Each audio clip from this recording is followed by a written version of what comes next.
Now for the show that's truly too hot to handle. It's The Melting Pat, and it starts right now.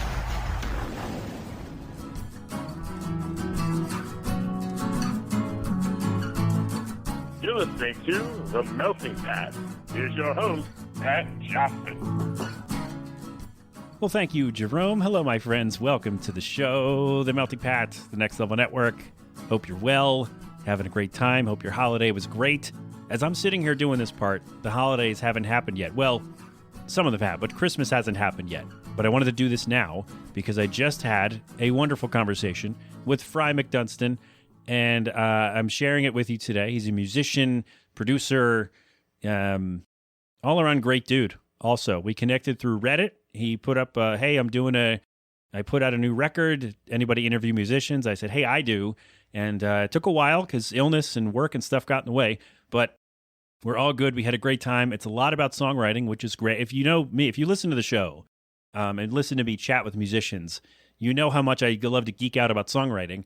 And I love that I got to do that today with Fry. So now you get to hear that. It's a lot about, songwriting and the new way that music is marketed and kind of getting a handle on that kind of stuff. And we just had a wonderful time. And of course, the bonus question at the end of the show. Stick around to find out if Fry answered it correctly. I don't usually record right after I do an interview, but I figured since I have the microphone set up and everything is on and working and all the things are going, I might as well do it. So that's on the show today. That is the show today. His new EP, Time and Time Again, is available where you get music.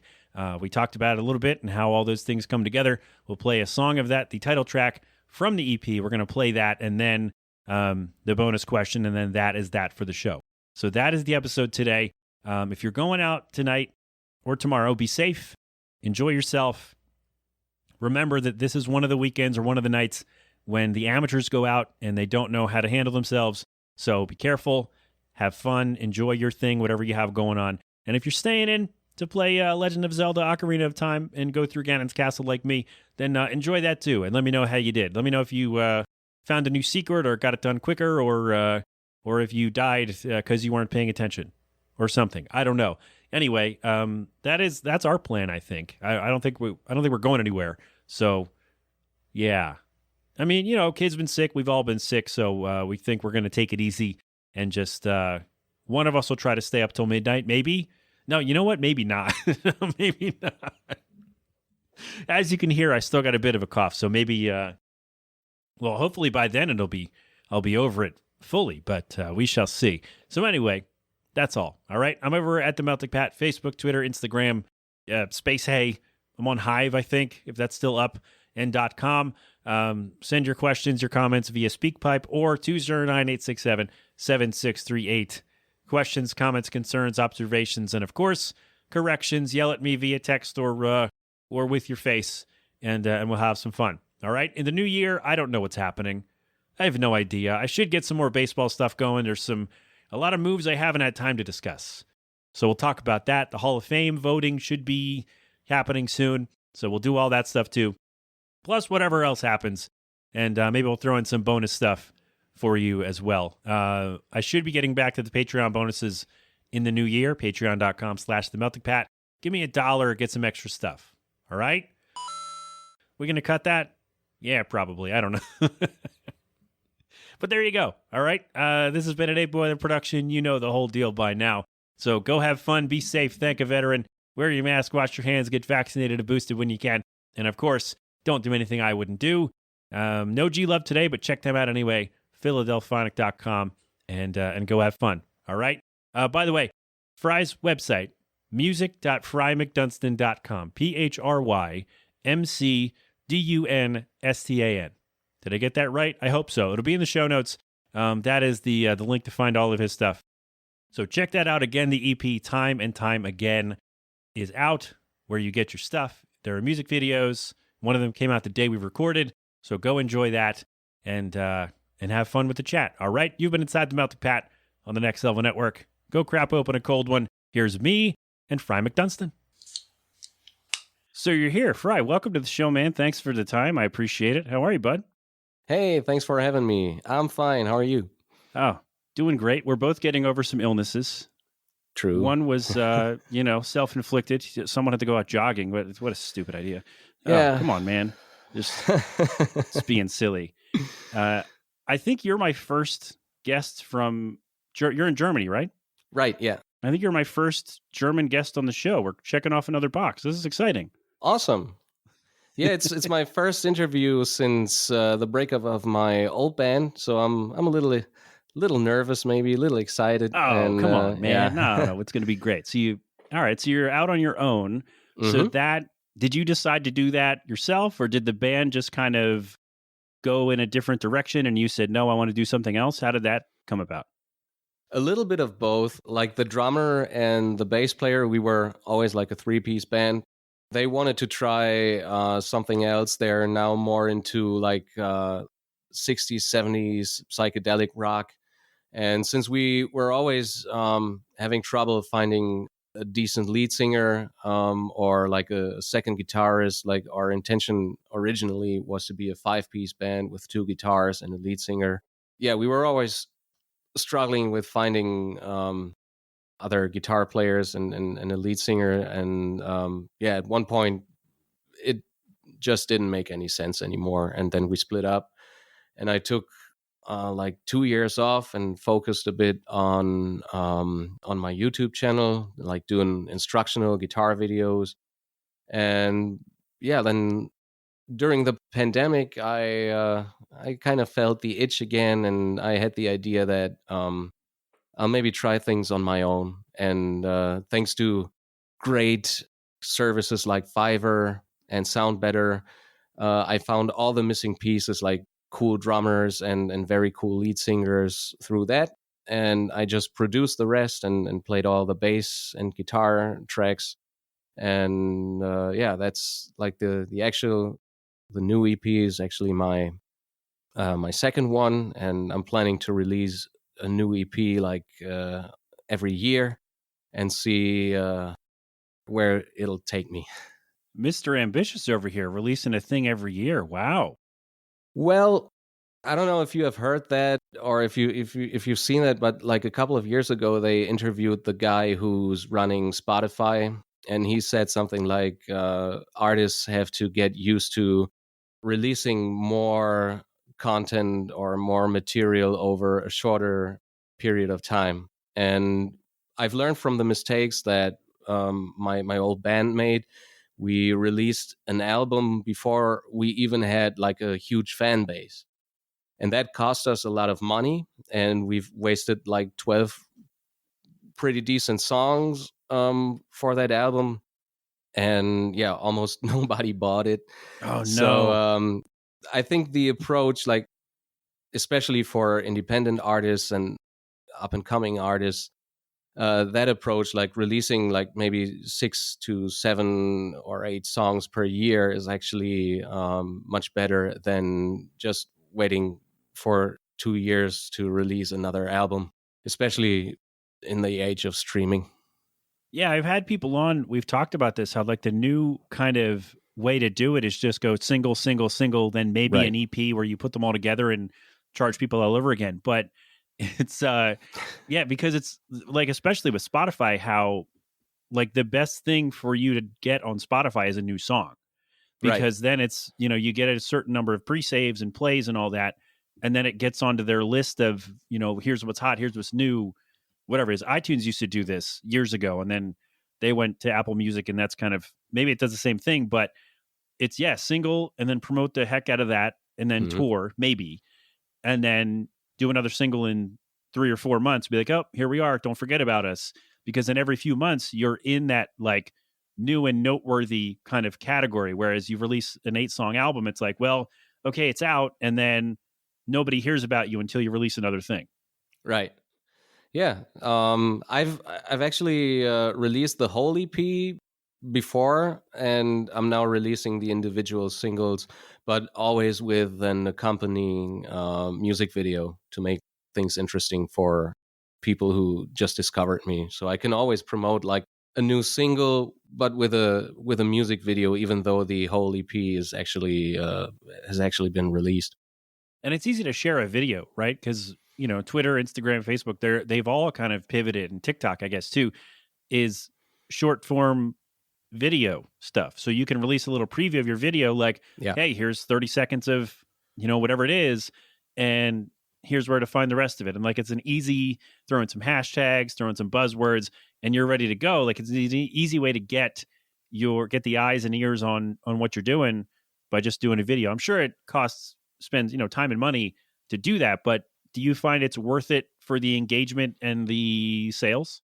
I'm still figuring things out. I have joined a pretty cool music training program called Modern Musician, and they teach us to always try new things. But like the most important things nowadays is like creating a community.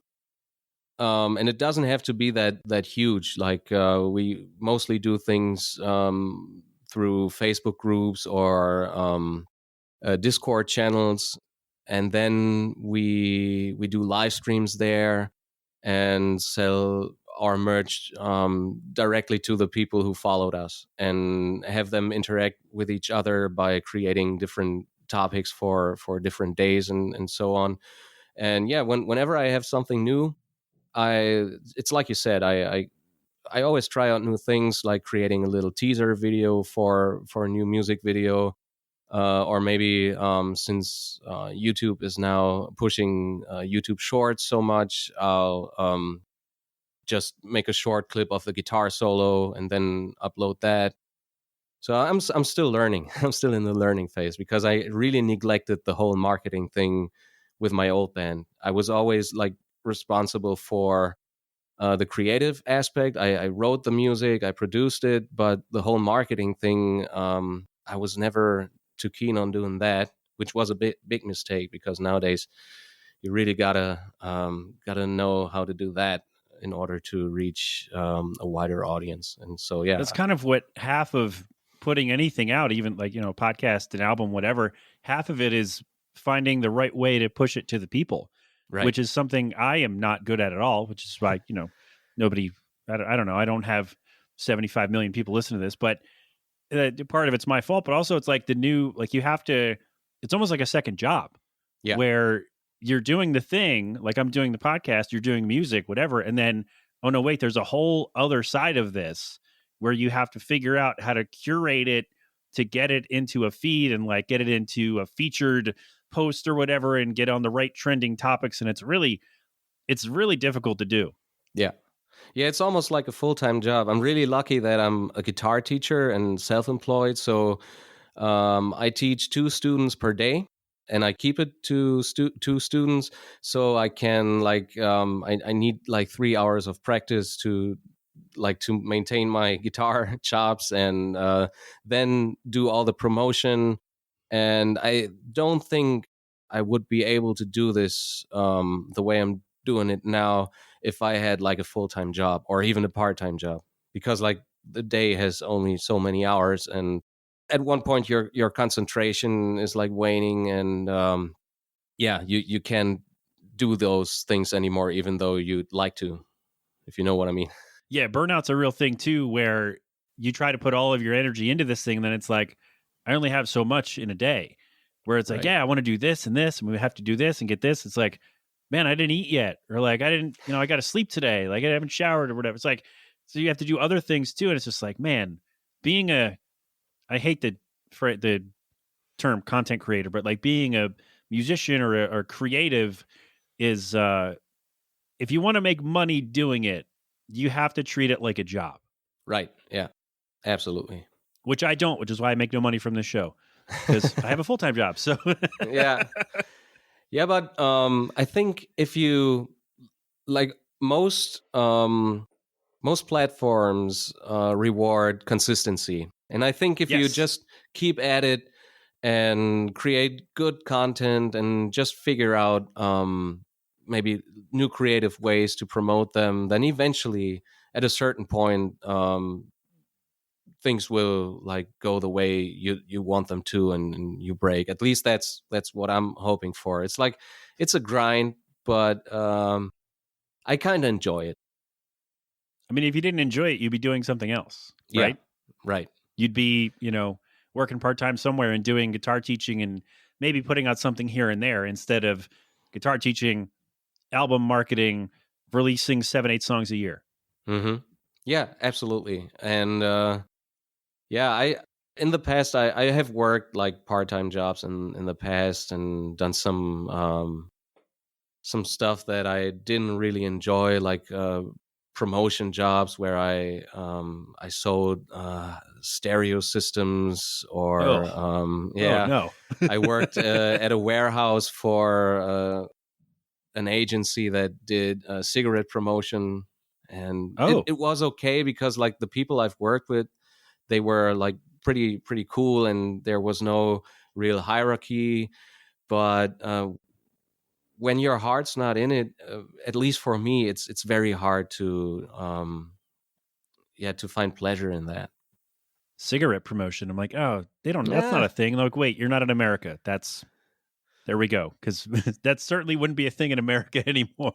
yeah. I mean, nowadays, I don't I haven't followed the this agency. I haven't been doing that for a couple of years now. But I think now with all the new regulations over here, most of these agencies had to kind of reevaluate what they were doing, because also the big tobacco companies switched more to whatever they're doing now. I think like maybe billboard advertising or online marketing. I don't know. R.I.P. Joe Camel. That's all I have to add to that. There you So you do mostly instrumental stuff with this record. And I'm wondering, has that always been the thing? Like, was your old band more instrumental, or did you just decide, I don't feel like singing and I want to do instrumental stuff instead? No, it's actually, even with my solo releases, it's usually half half. The first EP had 3 instrumental songs and 3 songs with vocals, and I just looked up great vocalists on Fiverr and Sound Better. And on the first EP, I worked with 2 different vocalists, but I still wrote the lyrics and the melodies, so they just had to sing them. And with this EP, I worked with only one guy, and it's now 4 songs that feature vocals and 2 songs that are instrumental. And back with my old band, I eventually took over the lead singer's position as well, since we were never able to find one. But that was something that I always struggled with. I can sing fairly decent when I'm with my acoustic guitar and I'm outside at the lake, for instance, or like at a friend's party, and I enjoy that. But singing like hard rock stuff in the style of, let's say, Chris Cornell or Lane Staley, and like really pushing it, and then playing lead guitar at the same time and playing all these complicated riffs and solos, that's something that that's really hard for me. So I'm actually really relieved now that for my solo stuff I found these amazing singers who do such a great job, and I can just focus on playing my guitar. Oh man, see, I was picturing you like sitting down to write a song and having an instrumental and then trying to write some lyrics and then just like sitting there like crumpling up pieces of paper, throwing away crappy lyrics like this is never going to work. I don't know, but that's not what happened. It's not how you write songs. Oh yeah, sometimes it's kind of like that. Especially what I sometimes find really hard is writing great vocal melodies over complicated riffs or unusual chord progressions, because I always have a bit of an experimental vibe going on. And I in the past, especially with my old band, I really struggled writing great melodies over the riffs and chord progressions I came up with. But with my solo stuff, I kind of figured it out now. Sometimes it still takes a while, but I usually sit down with my guitar and then I'll try writing a vocal melody with that, and then I immediately after that I make up some fantasy lyrics that don't make sense, and then like the final piece of the puzzle is figuring out what I actually want to say, and which can also like take a while, but I'm really happy with how my last two EPs turned out. Writing songs is hard, kids. Just Oh yeah. remember, writing songs is really hard. What I found has worked for me is I'll have, because usually I start with music, because if I start with lyrics, they're just going to go nowhere. It's just how it happens. Like I don't like I'll have a melody in my head and be like, yeah, this will work, and then 2 weeks go by, I'll look at it again and forget where I was, and so I start with music, and then I have to go. I kind of like scat over it, like bep, da da da da, start making Yeah. noises, and then like write lyrics after that. Have you found anything like that to work for you? Yeah, kind of like I said, these fantasy lyrics where maybe you then figure out, oh, it would be great if this line ended on an O vowel, for instance. And sometimes during that process, I stumble upon like a word or two, or even like a phrase, and that then later on gives me an inspiration for the topic of the song, or yeah, where the whole thing is going. Yeah, that's so fun. Where like you just have one little throwaway line, or you think it is, and then it just becomes like the crux of the song. Because I did that. We wrote a song years ago.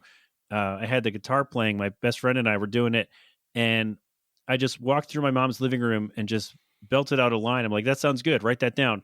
And then that became like the centerpiece of the last half of the song. I'm like, "Huh, that's pretty good." 19-year-old me, good job. Yeah, sweet. What was the line? It was your kiss always seemed to take the pain away. There you go. That's Sweet. about wow. I shocked myself on that. Yeah, I had the thing, and the song is called Roller Coaster. By the way, you can listen to it on Bandcamp. I'll share the link in the show notes. Hmm. Yeah, so we had that. It doesn't sound like that on the final record because I couldn't. The way I sang it at 19, 20 is not how I sang it at 32 when I was finally able to record the song. So it sounds a little bit different.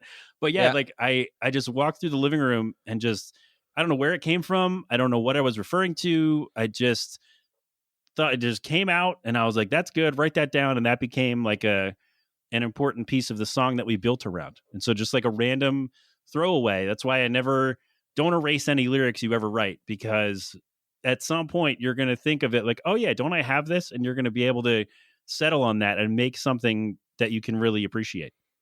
Absolutely. I sometimes carry either a little notebook with me, or like we always have our phones in our Yes. pockets, and Yep. then I'll record something or write something down, because yeah, usually these, or sometimes these things, they just come to you, and it's actually it's really annoying when you know you once had something but you didn't write it down or record it, and then it's gone and you have to start all over again.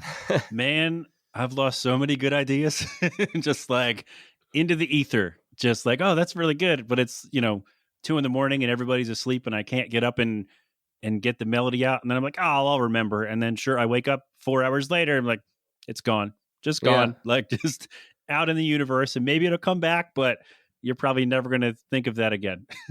Yeah, and it's also with as we grow older, I've heard Paul Gibbard say that these things, like these sudden inspirational flashes, they happen less and less often, and then it's just hard work. And Boo, hard work. he Boo. says that, yeah, well, he really enjoys that. He says that he's been writing his best material just lately in his like 40s or early 50s, because he really had to dig deep and fight for everything. And I kind of get where he's coming from. I mean, I don't know, are you still writing music? Yes, not as much as I'd like, but Yeah. because full-time job and dad stuff kind of takes precedent. But yeah, I'm still writing. Yeah. But do you find it harder than maybe in your early 20s or even before Um. that?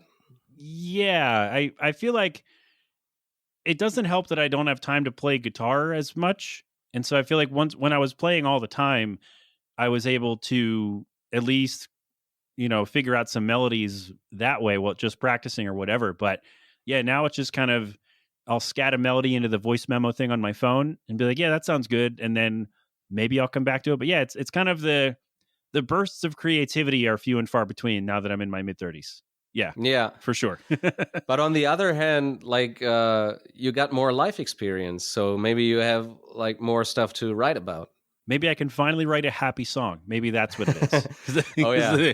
The whole EP we put together was just a bunch of sad songs about being sad. It was really fun, Yeah. but we're going to try something different when we can find some time. So I hear you. I actually like the first happy song I've ever written is on my first EP, and it's not a song that features vocals, so I still can't do that because I think I have the fear of maybe sounding cheesy or something. So it's an instrumental song, and it's in the style of Joe Satriani. He's been a huge influence, and like his happy songs are never really that cheesy. So I kind of tried going for that vibe a bit, but it's still the only like happy and quote unquote song that I've written so far. the only one with all major chords in it, right? Right. Yeah. Or mostly.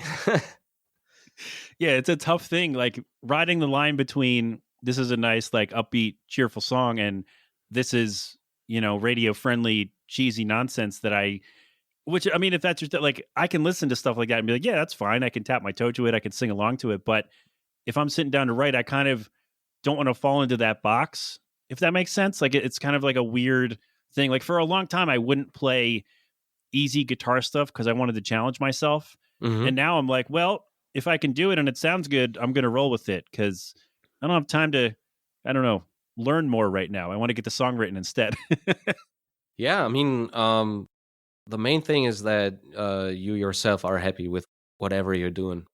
I'm now testing out SubmitHub, and I upload my music there to check whether or like how the different songs from my EP, how reactions to them are, and with other people, it's always very subjective. And I mean, so many musicians they always say in interviews that the main thing is that you yourself are happy with that, and like when you read reviews or even like comments on social media, you figure that out yourself right away, I think.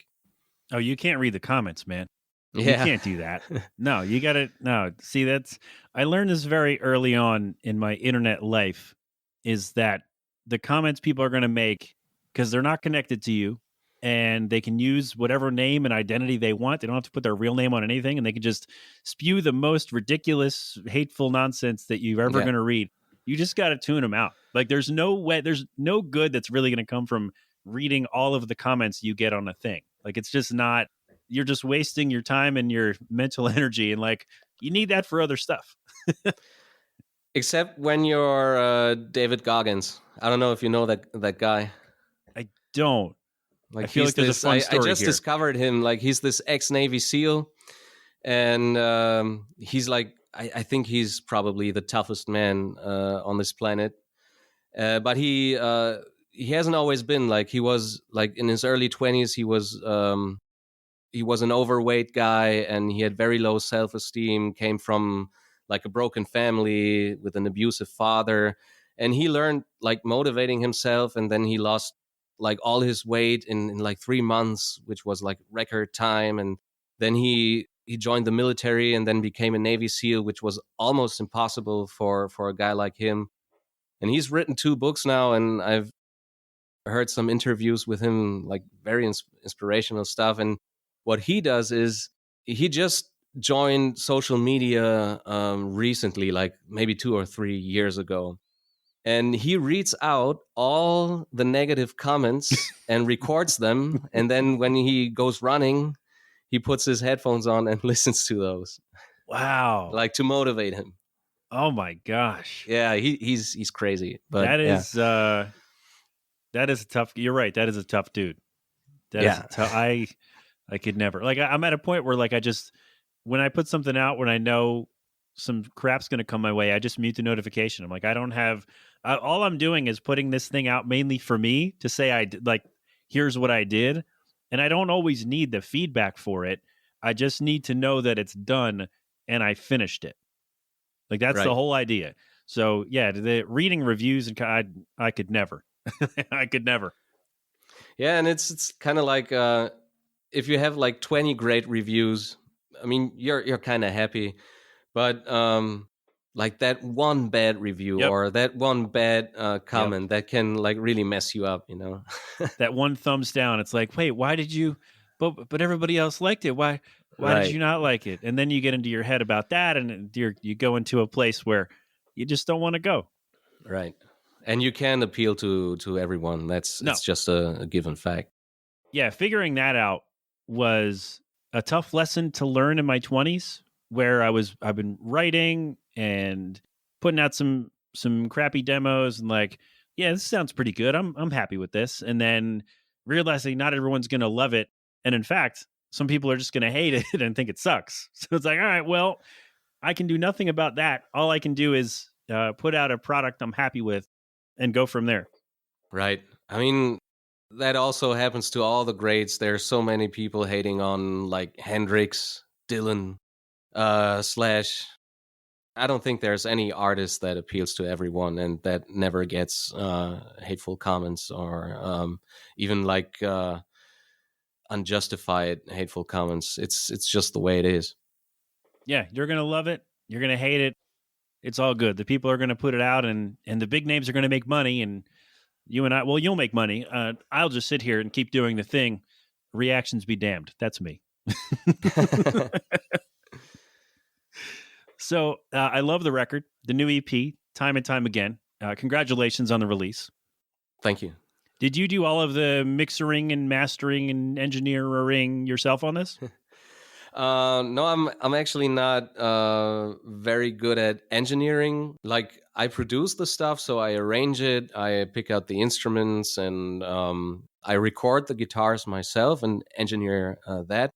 But since I order like the drums and the vocals through Fiverr, the guys who send me those stems are engineering those, and I have a guy who owns a recording studio that's almost around the corner from where I live.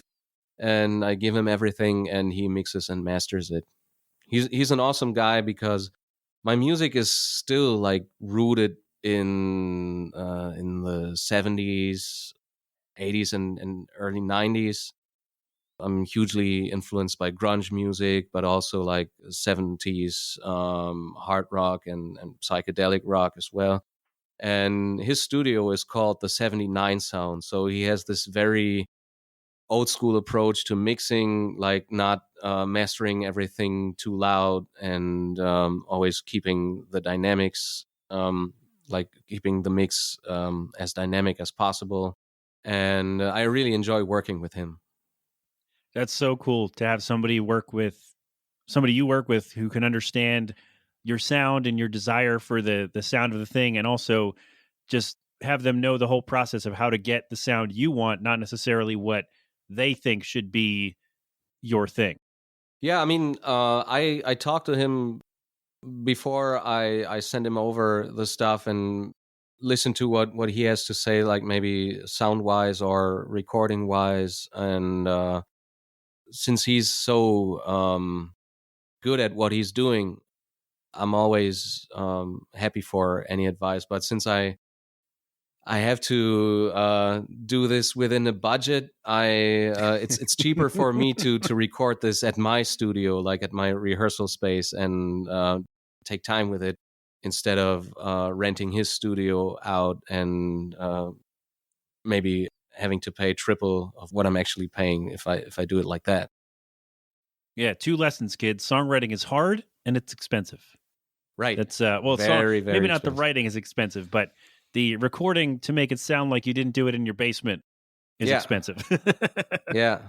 And I'm still learning about that, and I always try improving from release to release. So like the next EP that'll come out at the end of 2023 will hopefully sound even better.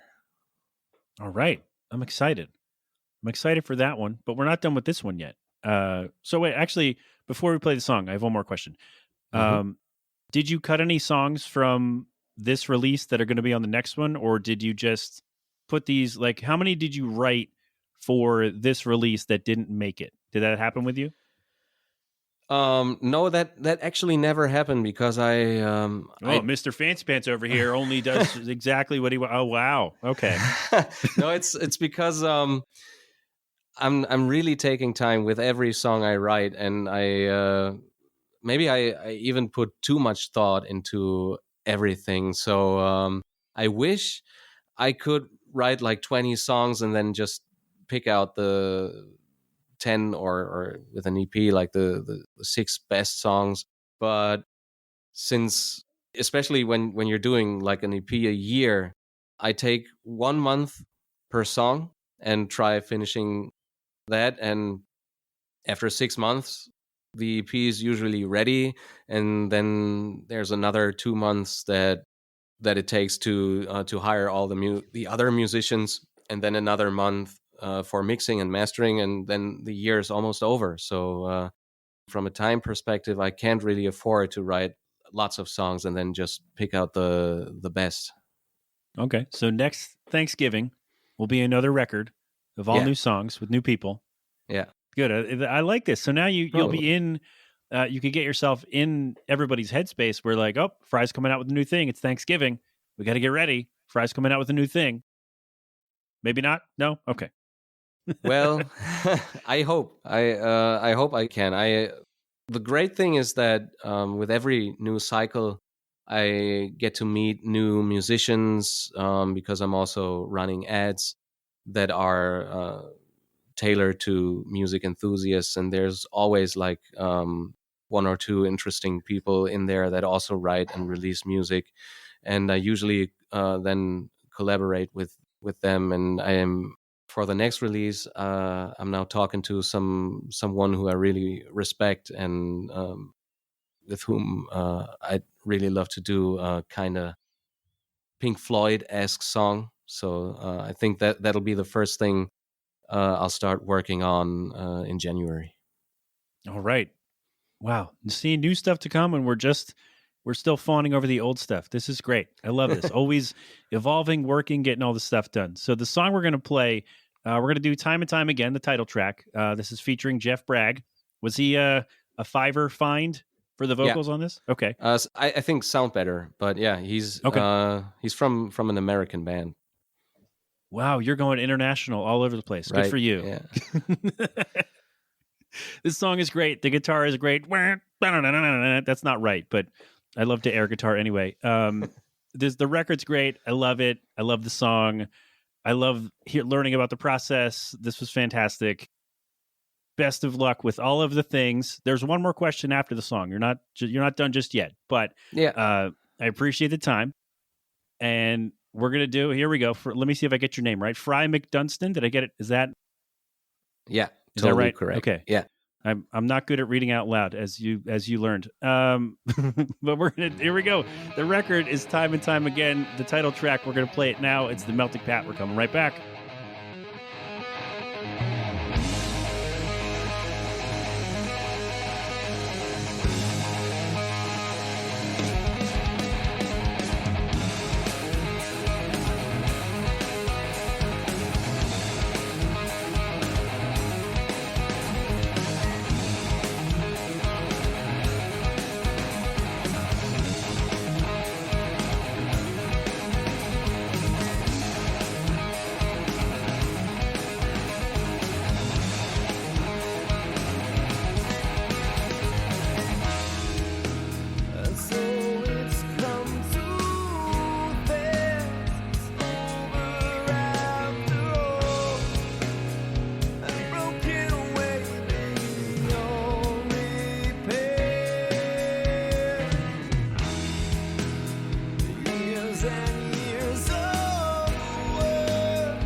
right, Fry, one more question. You're not done Mhm. yet. I ask this of every guest, and I do judge you based on your answer. So think carefully. Is a hot dog a sandwich? Oh yeah, I heard you asking that to your other guests. Oh, man, you've listened to the show, so you know yeah, already. Of course I did. Yeah. And I don't even remember the correct answer. um, I'd say yes. It's meat between bread. Okay. Yeah, I'm like Okay. a pragmatic guy. I see what I see, and I say yes. Okay. It's just meat between bread. Okay, well, this is why we wait to the end to do this.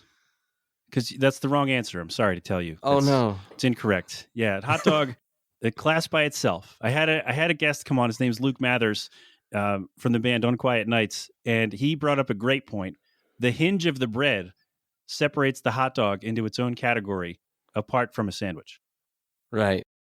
Yeah, I guess that's true. I've rolled with that, and it's a category all its own. You're served a hot dog on a bun when you get it, so that's the whole package is the hot dog. So it's Right. It's in a class of its own. Which one do you prefer? What do you mean? Like a hot dog or a sandwich? Oh, I don't like hot dogs at all. That's the best part about this. I don't like them. I think they're gross. I'm also more of a sandwich guy. Yeah. Yeah, I think my wife At least we loves can hot agree dogs. on that. Yeah. I think they're gross. I hate them, but it's not a sandwich. So there we go. Thanks for educating me. Settled. I Now have to, you know. Now the next to time remember somebody, that. Yeah. Now the next time somebody asks you, be like, you know what? I thought about this, and I've been ridiculed. I've seen the light. True. Man, this is great. Again, I love the record. Good luck with all of the things. Music vid. This is coming out December 30th, by the way. So last show of the year, you get the honor of, I don't know if it's an honor, but you get to end the year with me. Well, thank you so much for having me. It was definitely an honor talking to you. I really enjoyed this. Oh, thanks, man. Yeah, so glad we found each other. Oh, yes. And then I guess, we can make this a yearly thing. You put out a new record on Thanksgiving or thereabouts, and hopefully next year we can do it on time. Sweet. That would be awesome. Yeah, I'd love to come back. Thanks, man. Looking forward to all the things. Take care. You too.